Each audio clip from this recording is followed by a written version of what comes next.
ಪ್ರಪಂಚದೊಂದಿಗೆ ಪಾರಮಾರ್ಥ ಮಾಡಿ ಜಗಕ್ಕೊಬ್ಬ ಸಂತ ಯುಗಕ್ಕೊಬ್ಬ ಸಂತನೆಂದು ಸಾರಿ ಸಹಸ್ರ ಮನುಜರಿಗೆ ಸತ್ಯದ ದಾರಿ ತೋರಿ ಭೂವಿಯ ಮೇಲೆ ಅಂಬಲಿಯೊಂದಿಗೆ ಪ್ರಸಾದ ಪ್ರಾರಂಭಿಸಿ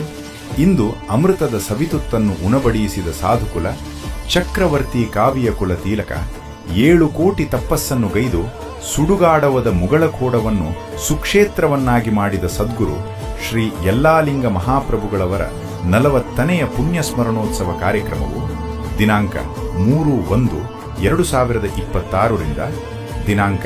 16/1/2026 ಪರಮಪೂಜ್ಯ ಶ್ರೀ ಷಡಕ್ಷರಿ ಶಿವಯೋಗಿ ಡಾಕ್ಟರ್ ಮುರುಘರಾಜೇಂದ್ರ ಮಹಾಸ್ವಾಮಿಗಳವರ ದಿವ್ಯ ಸಾನ್ನಿಧ್ಯದಲ್ಲಿ ಪ್ರತಿದಿನ ಸಾಯಂಕಾಲ ವಿಭಿನ್ನ ಹಾಗೂ ವಿಶಿಷ್ಟ ಅಂದರೆ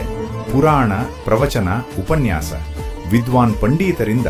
ಚಿಂತನ ಮಂಥನ ಮತ್ತು ಸಾಂಸ್ಕೃತಿಕ ಕಾರ್ಯಕ್ರಮಗಳನ್ನು ಜರುಗಲಿವೆ.